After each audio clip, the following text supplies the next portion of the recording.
I worked more on my business than I worked on my personal career because I was just betting on myself, betting on the business becoming something. I didn't know that Napster was going to come in and digital files were going to come in and Serato was just going to take over the world. And this great recession, all of this came all at the same time to where it just took my business and crashed it. What for you is the bounce back? So the bounce back was... Welcome to Functional Conversations, brought to you by The Function. I'm your host, DJ Shaky. Normally, I'm trying to do intros really quick, but yeah, my guest today needs a little more intro. This man here is probably a big influence on my DJ style because I was listening to him before I met him. Gosh, we don't need to put years exactly, but he was on the radio. And at some point when I was a little bit late, I was probably about 18, 19 years old, we finally met. Started promoting at their clubs. It's the first one that put me let me rock at a bigger club. Icy Ice, welcome to the show. Oh, wait, hold on. I have to hit this. I always forget. We got the applause. You're not on headphones, but there it is. Applause. Thank you, Shaky. Appreciate it. Yeah. As we progress, these will run smoother. But, I thank you for coming on early on. Most people aren't really down on oh, well, you got a new show. We're not going to do that. But appreciate you for doing this. Oh, all love, bro. Yeah. And I kind of gave you the rundown before what this is about. So we'll just kind of jump into it a little bit. Just tell us a little bit of how you got started. And then we're kind of going to talk about how it eventually translated into, making money in a business and a job. I mean, in a nutshell, just like anybody, man, it was all about love. It was all about, just the love of scratching was what caught my eye. But yeah, what was a hobby that just started at the house and with some friends that I grew up with became my career. And that's basically that's it in a nutshell. Right. So I know early at that time, and I come from I'm not far behind you, so similar dynamic. You had a crew when you started? Actually, I was recruited into a big crew that was already well established. They were called Spectrum. Okay. And they were running the LA nightlife scene around the same time Uncle Jam's Army. Okay. So Uncle Jam's Army in those NWA movies, they were the ones doing all the big African-American black events. Spectrum was the ones running the Asian scene. So they were doing Filipino, Chinese, Japanese, Korean, like all Asians unite under Spectrum. Oh, okay. That Curse too? Curse, my very first Spectrum dance that I attended, Curse was DJing, him and okay. DJ What. They were public image at the time. Oh, okay. And so that's what caught my eye going to this dance. I think they were all age dances at that time. And right. I got to go in at the age of 12, 13, wow. or something like that. Okay. My older cousins drove and took me. These are my older cousins that were, grew up in LA, lived in LA, and they're like, oh, we got to go to these Spectrum dances. Wow. So I'm like, okay, let's go. So when did you get recruited into Spectrum to DJ? So Spectrum, my first dance that I went to, I think this was about, I don't want to date myself, but right. Yeah, like... you give your age instead of the year. Screw it. Yeah. Hey, man, it was around the late 80s when I finally got introduced to it. And I think I got in around 87. Oh, wow. Okay. 87 or so. And then, 88 is when we really started making noise, when me and a lot of my guys that eventually became Legend, those were all my crew growing up. Like we were the young bucks of Spectrum. Got it. And then so Legend inherently is a spin-off of Spectrum. Basically, yes. Got it. And now as Spectrum, when you were DJing, were they already paying you out for gigs?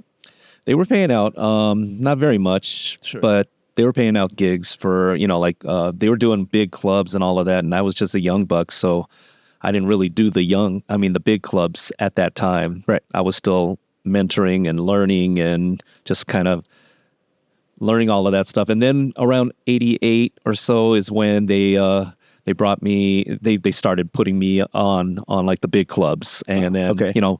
We had united San Diego and Los Angeles because we had a Spectrum in San Diego as well as Los Angeles. And we would do dances back and forth in both cities. Right. So you can say honestly that DJing is your first job. DJing, honestly, is my very, very first job. Nice. I can luckily say the same. My next job, I guess, only because my friends were doing it and I was still young in high school at that time, and they're like, "Let's just go." Was a movie theater. Oh, really? You worked in a movie theater? I worked at United Artists United Artists Theater in Del Amo Mall. Del Amo Mall. Okay. This is high school. This is high school. High school. Yeah. So you're working a job in high school and DJing, and so you have money in high school, which is I had money in high school. Not something a lot of high school kids can say.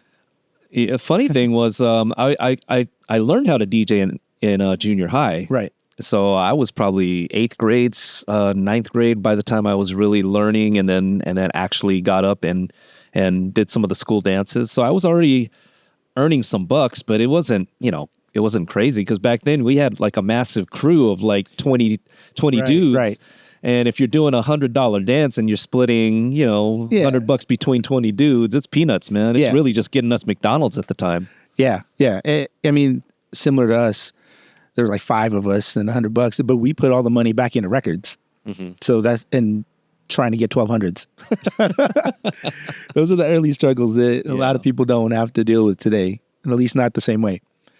But okay, so when did you decide to break off and start Legend? Roughly around 88, 89. It's roughly 90. It was 1990. Yeah. About how many people were originally in the group? I mean, our original guys that started in Legend, LA, there's at least 10 of us, and then San Diego, there was at least 10 of them. Okay. Oh, and we were all under the Spectrum banner, and then he didn't screw me, but he screwed a lot of my guys, and everyone's like, I'm leaving. And so, of course, I'm not gonna stick around if all my boys are gone. Sure, so I left too. Okay. And so we started Legend under the same premise. We were all Spectrum at one time. We all started Legend, and the San Diego crew and the LA crew, we were, united. Right. So let's just kind of paint the picture of the early mobile days, right? Like, so it's a crew, Legend Entertainment, like it's a crew like other people at DJ crews. But at any point, was it already like a business, or was it always just kind of run like, these are the homies and we're going to try and get some money? In the very beginning, it was very loose. We were just doing it for fun. Right. Then my dad kind of like said, hey, this is your way of earning money. And so he kind of, my dad was always a businessman. He was doing real estate and all that different stuff. But yeah, he was kind of putting me up on game, like, okay, well, you can't be splitting so much money with so many guys, but it's okay. This is your way of learning how to earn some money. And so yeah, in the beginning it was kind of loose, and then we kind of tightened it up, and then we were able to run it more like a business. And so we were actually tracking our accounting, the type of gigs, who got what, and what was split. And then after a while, we would eventually put money back into equipment, and then who would own that equipment, and so on and so forth. About how far is this is it college already? Or are you out of college? We're still in high school. Oh, still in high school. Okay. And then we're just graduating and then about to go into college. Okay. So you got a business start early on then. Yeah, we were kind of running it. So it was you kind of spearheading that a little bit because of your dad? A little bit, yeah. That's cool. Yeah. That's cool. So me and my man Oz. You and Oz, okay. Yeah, we were kind of more of the guys running it more like a biz, Right. Well, Oz is the first one I know to have a shop. Yeah. He actually had a legit business for a long time. Yeah. We'll brick and mortar. Yeah. We're going to get to that point. Okay. So you're starting it as a business, and I know at first it's like high school dances and things like that, and like the flyer parties at halls and things of that sort. When did it translate to doing more nightclubs and things like that? So this era of early 1990s, hand-drawn flyers, like we'd pay our guy, $20 or something to hand-draw a flyer. Yep. That he probably spent 2 or 3 days drawing. Yeah. But yeah, no, we decided as a crew, we were always DJing other people's parties, but then we learned from Spectrum, from our man Jimmy, how to throw our own parties. And so we knew how to rent a hall, which our first hall was Samarica Hall in Carson. It was pretty much a Samoan-owned, emptied-out supermarket. And pretty much it was a Samoan supermarket that they emptied out and made it into a hall, and people would do their parties there. So all those Latino, flyers with 1 million names on it, like Trenier and the Cover Girls and all of them performed at this hall. And so we're like, okay, well, we could be our little version of them. And so we rented the hall, that same hall. We got like not 100 groups, but we had maybe 15, 20 groups part of this lineup. And then everybody kind of chipped in. They chipped in on renting the hall, paying for the flyer, paying for the printing of the flyer.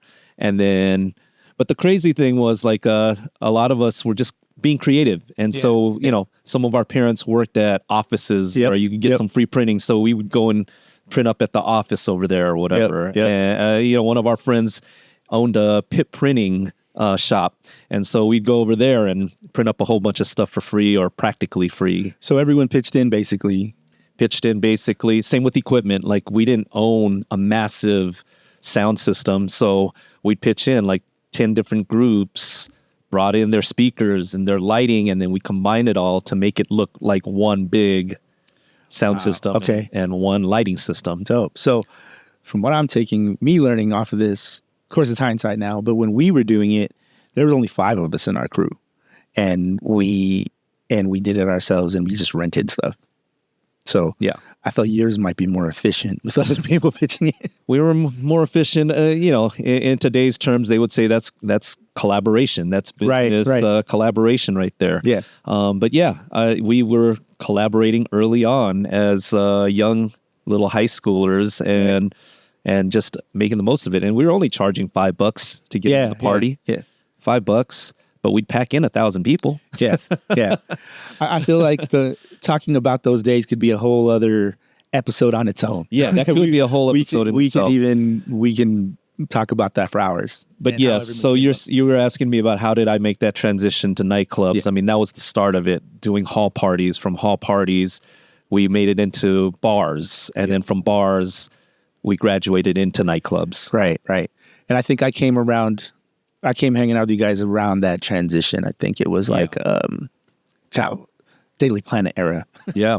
So David Gonzalez was one of those guys that was, like a turning point for a legend. We went from being more of a little mobile DJ crew and a party crew that threw small hall parties to someone that actually wanted to elevate the scene and take it up a notch. And so he was pivotal in taking us from doing hall parties to little bars, and then from the little bars into actual nightclubs.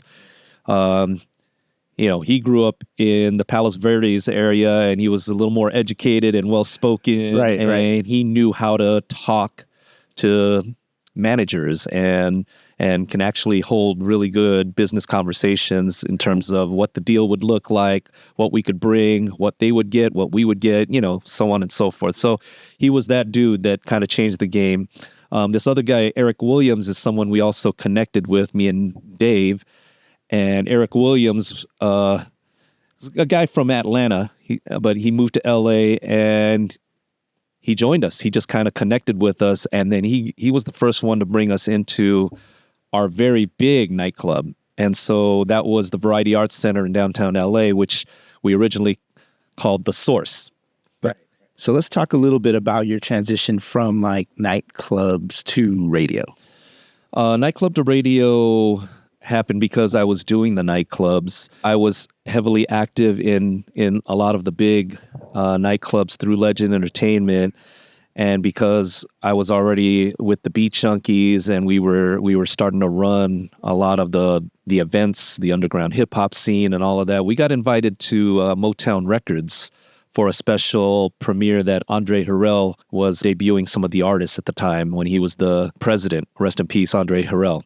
But yeah, at this meeting, I got to meet one of my DJ heroes, and his name was Julio G. He was one of the original K-Day mix masters, and this was my first time meeting one of my biggest influences. And so I walked up to him. I was super nervous. I was, sweaty palms, sweaty. I was kind of sweaty and just, I wasn't well spoken or anything. But I just worked up the nerves and went up to him and introduced myself. And I let him know that I was part of the Beat Junkies, and I let him know that we were doing our little nightclubs, Asian nights. And I said, you got to come down, check it out. And Julio G was a big deal, man, because he was already, he toured for Mellow Man Ace. He was DJing for Easy E at the time. Easy E had Ruthless Radio, and him and Tony G were the DJs for Easy E. But yeah, unfortunately, Easy E had passed away, and then Julio G took over his radio show. And Julio G's intent of doing his radio show was giving a shot to up-and-coming DJs. And so us as the Beat Junkies, we were the first ones he gave a shot to. Right. Mello had just won the championship. He took Mello as his everyday DJ Monday through Thursday. He gave me a shot, and I was his every Friday DJ, and then kind of worked my way around there. But that all stemmed from doing these big nightclubs and him actually coming out to check us out. Yeah. When you think of Asian clubs at that time, he didn't think of, Asians being into hip hop. Right. But that night, a lot of us Beat Junkies were DJing, and the Legend guys and our club, and you know how it was, man. Yeah. It was cracking, man. 1,500 people on a Thursday night. Yeah.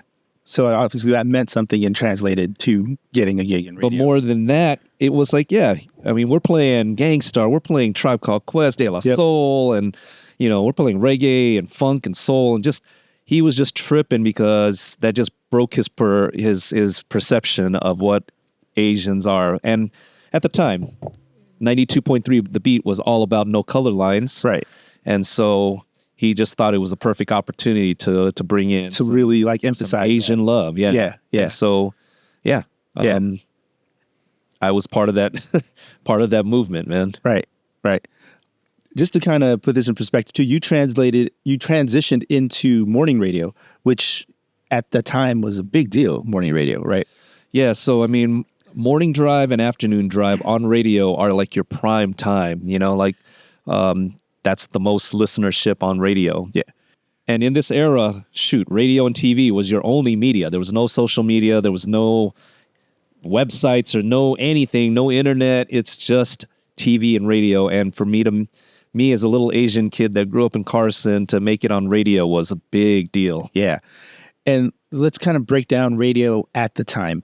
So you started doing just the Friday show. How are you paid for that? Is that just kind of like an hourly deal, or is that even paid at the time? It wasn't paid. It was just, I look at it as that was my internship. I was there every Friday night.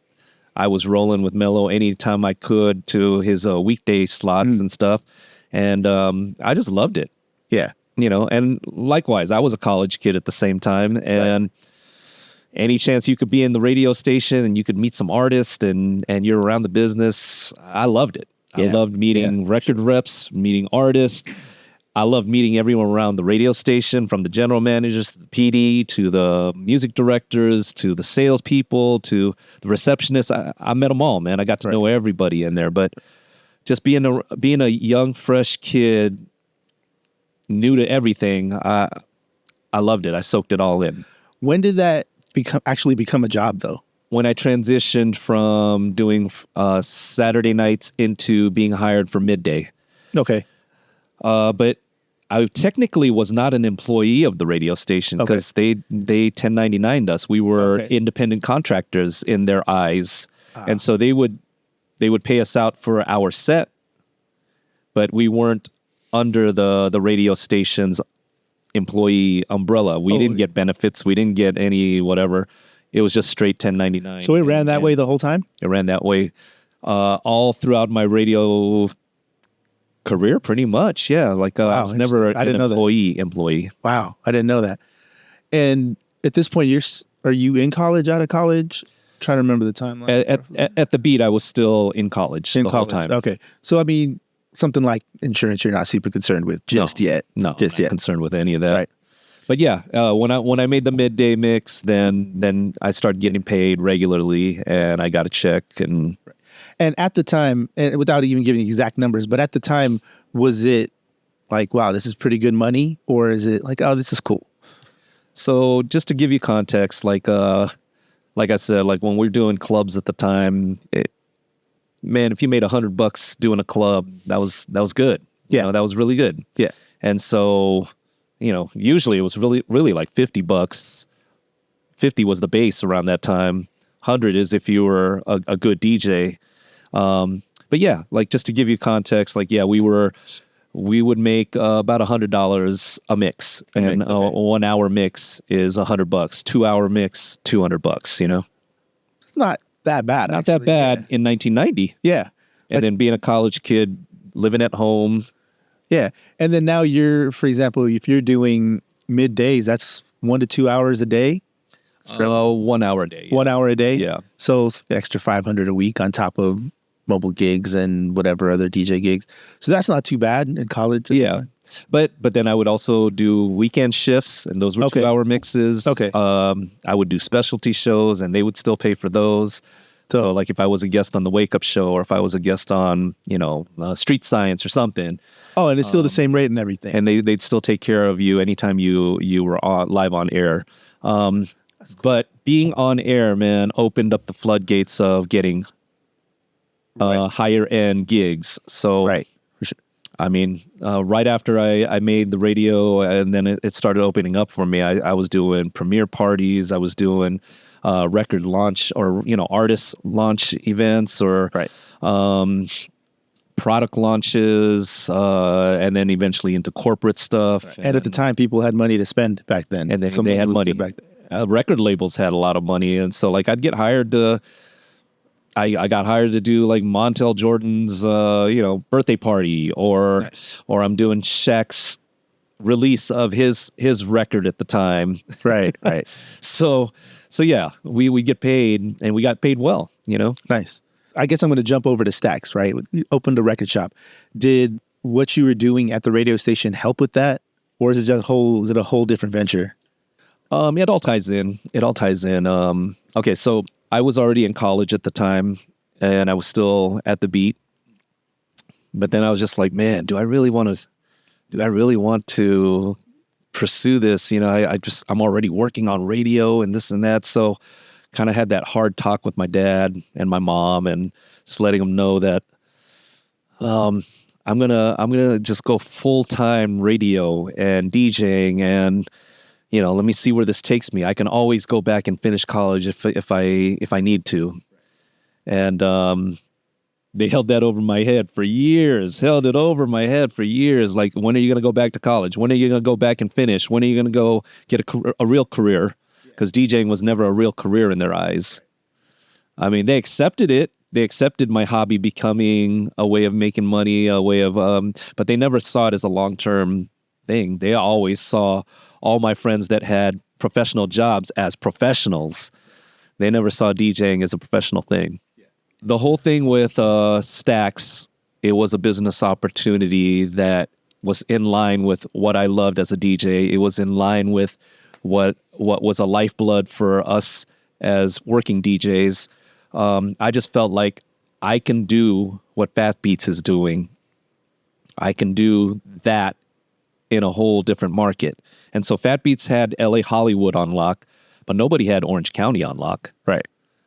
So I picked a location, Cerritos, which is where the Beat Junkies originated, and good center point for LAOC, rich history of hip hop around the area, and then just a lot of surrounding cities that contained DJs all over the place, man. Right. Especially a lot of Filipino DJs. And so, yeah, I the whole thing with Stax was like, let me create my own record store, and let me service this whole area that's not being serviced. Right. And so that was my thought process. And then being on radio at the time also helped, because I had relationships with record labels. I had relationships with artists, and I had access to vinyl even before it was before it was available for sale. Right. And so I used all of that as my competitive advantage against other stores. I brought a lot of things that these stores did not have access to, because I was on the radio. So it helped. So let's break this down a little bit. What are some of the pitfalls and struggles of essentially opening your own business? In this case, specifically a record shop, but just kind of running like a brick and mortar shop in general. Just like any business, you have employees. You have all your different expenses, everything from taxes to state taxes to federal taxes to all of this. You got your rent, you got your inventory. I mean, if you're not good with maintaining just balance in everything, that's your biggest pitfall. That's the number one thing people lose out on their businesses early on. If you're not good with your numbers, if you're not good with maintaining balance and order in everything and being on top of everything, you're done. So that's your number one pitfall. But I think the other thing is, especially when you're dealing with employees, man, you got to be good at also just camaraderie, building that team spirit, right. Motivating, encouraging, and still managing your staff. Yeah. All of those things. If you're not good at that, then that's a big pitfall, Right. Did you incorporate yourself as a company, or you made Stacks a company? Like, how does that work? I think my accountant helped me set up my corporation at the time. But yeah, basically, in a nutshell, we created a Stacks LLC, and then the store was under that, and then like my DJ services as Icy Ice and all of that also kind of fell under that as well. Okay, so it's like one company that encompassed everything. Okay, yeah. Because I know for myself personally, that's kind of how I have it now. But I've worked granted this is television, but I know like some TV places, they'll have a production company and then another production company that pays out like the non-staff employees in case like somebody breaks a foot on set. It's like that company's the one that gets sued, not the main company. Yes. So I know a few people set up their businesses that way. So that's just kind of what I was wondering, if you had your DJ stuff and Stack separate. It was all under, because I was never an LLC before we started Stacks. Right. What about the Legend stuff? That was never LLC. That's just all. Legend was all under the table. We were never legit LLC or anything like that. We didn't take it that far at that time. Right. At that time. So it was until you started Stacks that you kind of took it a little more serious. Yes. Okay. And I mean, granted, like obviously the DJ world changed, things went digital, and you eventually shut the shops down. But is that still the same LLC you're running now, or did you kind of dissolve that, start something new? I dissolved that, and then just started a different LLC just for my DJing. For DJing, so that's okay. But yeah, some of the cool things with owning a business was just I loved being the center of our DJ community and being almost kind of like a DJ barbershop. Yeah, people would come dudes would drop off their girls at the mall and then come across the street and just hang out. We would talk shop, talk records, cut it up. We were always cutting it up. We just had people there all the time, man, just hanging out. And it was just like a big DJ barbershop or DJ community center, or just one big hangout, Yeah, I personally wasn't that close to Cerritos, but I still made my way down every once in a while. I was still there. I still spent some money there. For sure. So when Stacks ended, were you still doing radio at the time? I can't remember the whole timeline and everything. Yeah, so Stacks ended around 2007, 2008. So I was transitioning from, I was already off of the beat at that time, but I was part of the team that helped bring back K-Day. And so K-Day started around that 2007, 2008 era. Actually, 2006. It was around 2006 when we started K-Day. And pretty much a lot of the guys that got fired from the beat ended up coming over there. So Julio G was there, Theo was there, myself, Mellow D, Revolution. Like we were all. Yeah. How long were you at K-Day for? I can't even remember all that. I was at K-Day for a good maybe 3-4 years. Okay. But yeah, so after we closed down Stacks, I just felt it was the end of the world. I was in debt. It was painful. I had just started a family. I just got married. Well, I was already married, but like we were into our marriage. We just had our first child. Like closing stacks was painful, very painful. And I was paying on my loans for years and years and years and years. That was also the Great Recession. So like this time period was just dark. It was hard. It was painful. But yeah, I thought it was the end of the world for me, man, because I just didn't know what to do. Wow. But I pulled out of it. I was able to just get back to my roots of loving the DJ again. Right. Because at that point, I was full on kind of working more on my business than working on my career. Whereas all the guys that were working on their career, they went and blew up, man. Like you're everyone from the AMs to the Vices to all those guys and even Mello was kind of part of that whole thing that just took off, and Vegas was blowing up and all of that. I never rode that wave because I was betting on myself with a retail store. Right. And so, yeah, I missed that wave. And it was just a dark time, man. It was hard. So there's something you mentioned where you were building your business, but not your career. So essentially, though, your business is still kind of you. Yeah, no, I always looked at my business as me.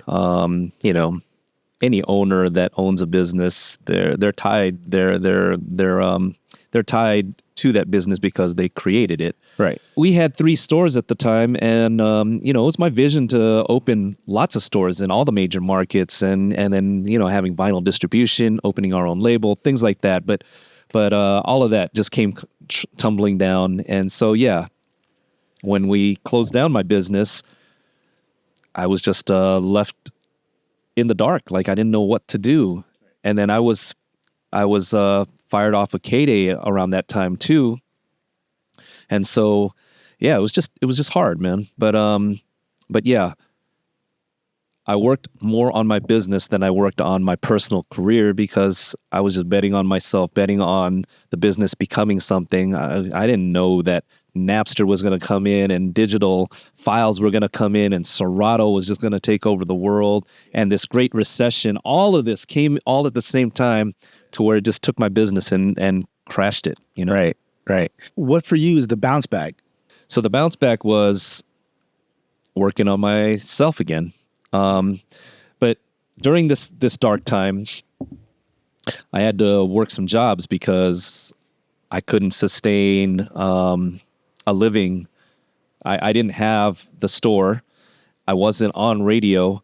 I had to pivot. And so I always wanted to stay in the music business. And so I approached my man Chang. He was doing Rock the Bells concerts and events and all of that. And I was already his resident DJ along with Mark Love. And I was part of all the early stuff that built up. And so I approached him. I said, I've got a strength in the marketing side of business. Can I help you with Rock the Bells? And can I be part of the marketing team? And he gladly took me in. Okay. And so I worked, but that was a 9-to-5, man. Wow. Okay. That was a 9-to-5, more than 9-to-5 also, because we'd work long hours. And then, of course, when you're on the road doing these shows, they're like 15-hour days or whatever. Yeah. But I went from being the boss to being an employee, and that was a little painful. Right. That was a little painful. Yeah. This was Guerrilla Union? This was Guerrilla Union, right. Okay. Who was the original Rock the Bells before LL Cool J took it back and became Rock the Bells that we know today. How long did you do that for? Just a couple years. Just so I can have some income and feed my family and get back on my feet after losing the store. And then immediately after Rock the Bells, I got hired over to Moving 939. Okay. Under Rick D's. Okay. And then so I was Rick D's morning show DJ, and that was a breath of fresh air. Because all the other stations that I was a part of was more hip hop. Yeah. Moving was more dance and pop. Yeah. And so I was just mixing a whole bunch of genres. And in the time, just EDM was just starting to come in heavy. Right. And so, it gave me those opportunities to kind of open up, branch out. And then being under Rick D's, more opportunities to play big events popped up as well. kind of touching back on Guerrilla Union for a quick second. Mm-hmm. And again, without giving out numbers, was it adequate pay enough for you to work for like a year or so? It was adequate pay. Adequate. Really grateful that that Chang took me under his company and helped me out. And then, of course, we helped build Guerrilla Union into a monster company. Yeah. And we were doing like 10, 15 hip-hop shows around the country Right. by the time I had left. But yeah, it was adequate pay. But again, just wasn't, I was just not, I was not fully myself because it just wasn't my thing. And then I just wasn't, I wasn't built for sitting at a desk, doing reports and and doing marketing campaigns in that fashion. So when you finally did get back to radio, and at this point radio has changed a little bit, because I was kind of around at that time, was pay the same in radio? No, unfortunately, radio pay took a big dip. So your base of $100 a mix was cut in half. Oh, wow. But it was still enough for you that you wanted to do it, and it still had opportunities, right? So what sort of opportunities that open for you? Because it's Rick D's. I mean, Rick D's was the radio legend. Rick D's was pretty much Ryan Seacrest before Ryan Seacrest. Right. So yeah, Rick D's was massive, man. But it opened it up for, so radio was not the money. I wasn't concerned about the pay for radio, but it was the opportunities that it helped open up, and then the eyeballs or listenership that heard me on his show that I was concerned about, and it definitely helped open me up again. Right. So this is putting you back in like corporate gigs and things of that sort. Yeah. Cool. So it was those type of opportunities that really helped, take care of me financially at that time. Right. So at this point, you're back to DJing and DJing full time, and you're booking a lot of gigs. The DJ work is steady and good. Yes. And you've made it a business. And then touring. So, I mean, I toured a lot with Rock the Bells, but then international gigs. I was just playing a lot of international gigs at the time. So it's at that point you did kind of catch up to what the others were doing as far as like travel DJ gigs. Travel DJ gigs, but in my own lane, because a lot of those guys were, festivals were just growing and becoming a big thing, and then Vegas was ran by AM and everybody. Yep.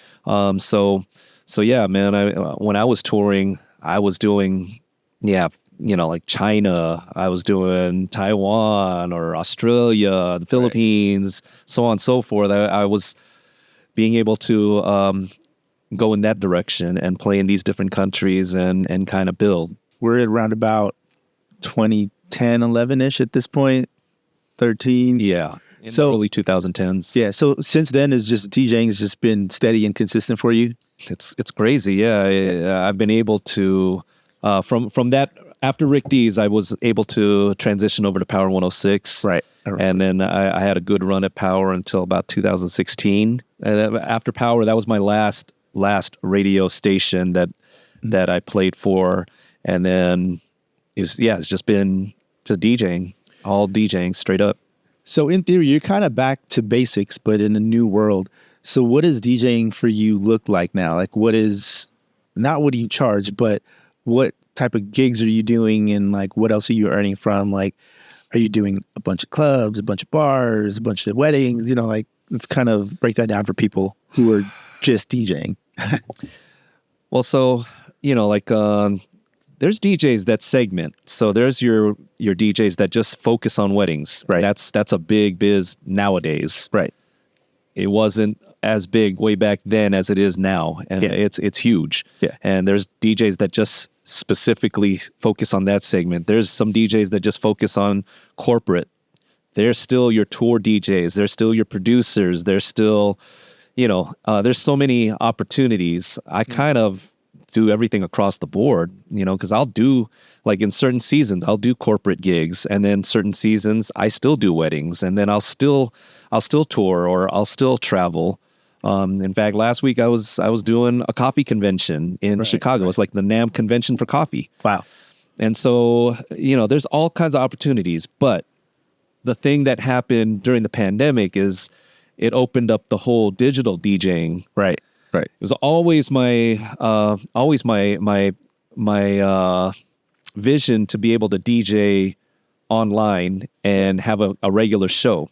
Right. We had dabbled with it with Stax TV. We brought back Stax, but in the form of a TV show format. Right. And my man Taquan, myself, we were trying to do that, and it just, the only other person I saw that really landed it and still kept it doing it consistently was Be Real TV. Mm-hmm.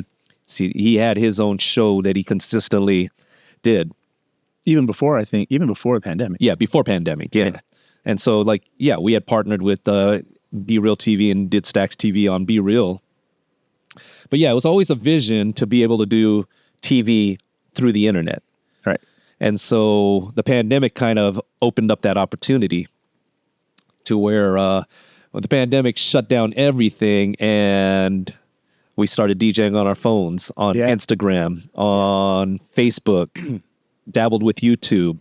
But it wasn't until we found Twitch. That was the one platform where it really opened up the world of DJing. So with Twitch, I know you've picked up a good following and you're still consistent with Twitch. You're on 5 days a week, pretty much. Almost 7 days a week. 6-7 days a week. Wow. Okay. And I know a lot of people from the outside looking in don't necessarily really have an idea. But like, for example, myself, I hadn't streamed in over like a year or so. Mm-hmm. And I still randomly got PayPal for people who are still subscribed to my channel, right? Yeah. So let's kind of break down the Twitch economy, and not necessarily like how much do you get off of Twitch, but how does one earn from Twitch? So, I mean, Twitch is that platform. Like I said, it helped us DJs, the DJ community, give us a platform to be able to play for people in a time when everything was shut down. And so Twitch is originally a gamers website where people came to watch gamers play their games. And there's a lot of gamers that are very, very successful that live very, very well off of just streaming. Right.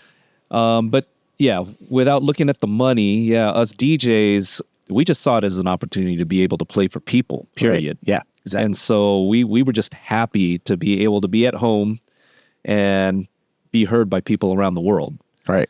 And so the Twitch economy, there is a way of earning income. You can earn income through subscriptions, people that subscribe to your channel. Yep. You can earn through, you have a rev share with the company where, you run certain ads on your channel and you get a percentage of that revenue.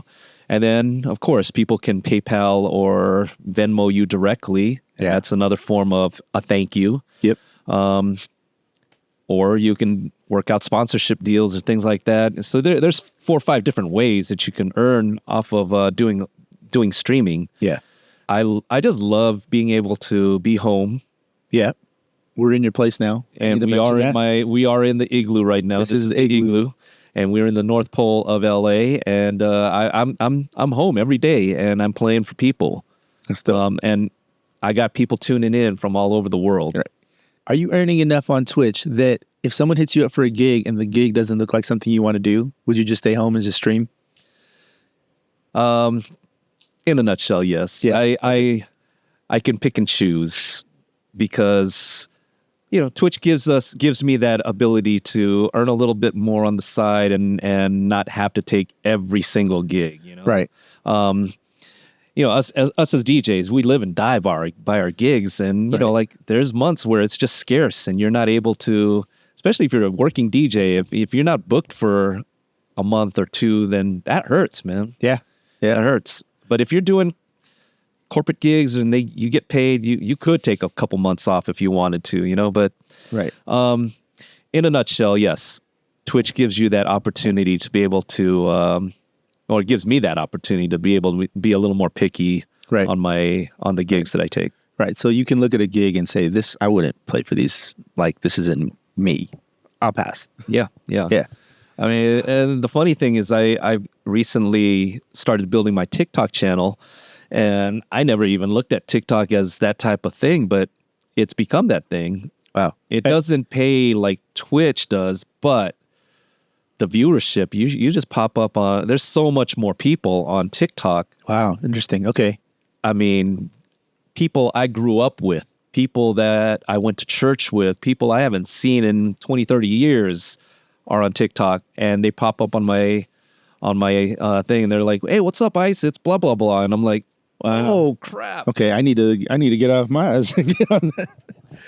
But yeah, the funny thing with that is, again, it's not the pay, but it's just reconnecting me with people I haven't seen, and then it's reconnecting me to a whole younger audience that doesn't know about me. Wow, that's dope. So a whole bunch of DJs or people, period, that don't know who Icy Ice is, and they're finding me, and I'm making some new fans. Yeah, and honestly, that kind of goes back to when you started, right? Like, that's not necessarily for the money. The money is just kind of, that's just the byproduct of it. You know, money is the byproduct.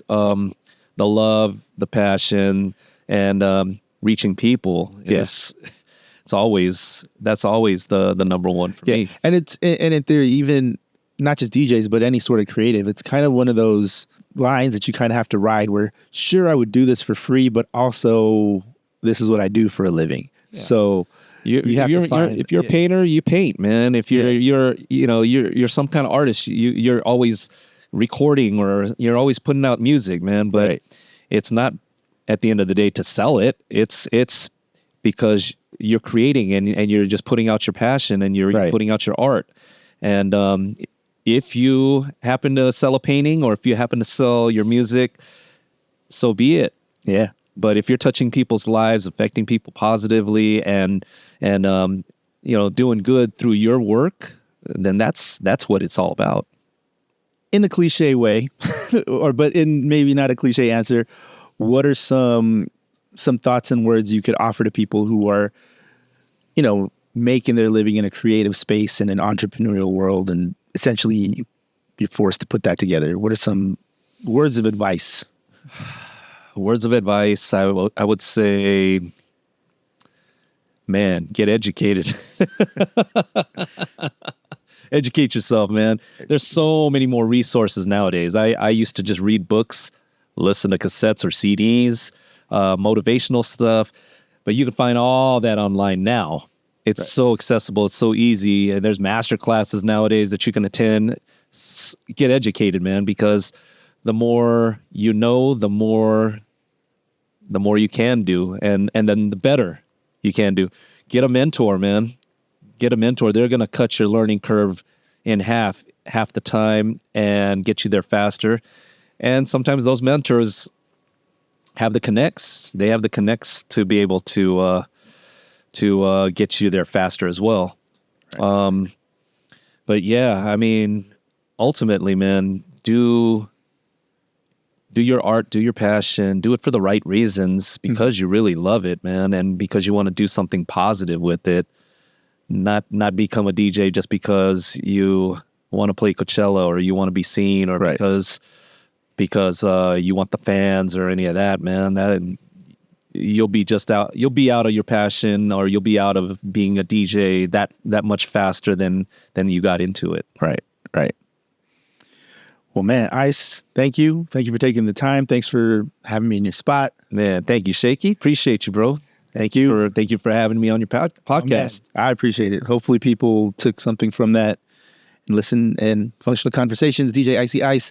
Let them know where you're at before we jump out of here. Oh, yeah. You guys can follow me on all social media platforms at DJ Icy Ice, or be sure to check me out on Twitch or TikTok at DJ Icy Ice. There it is, DJ Icy Ice, Functional Conversations. Thank you again. We'll catch you next time. Peace. Peace.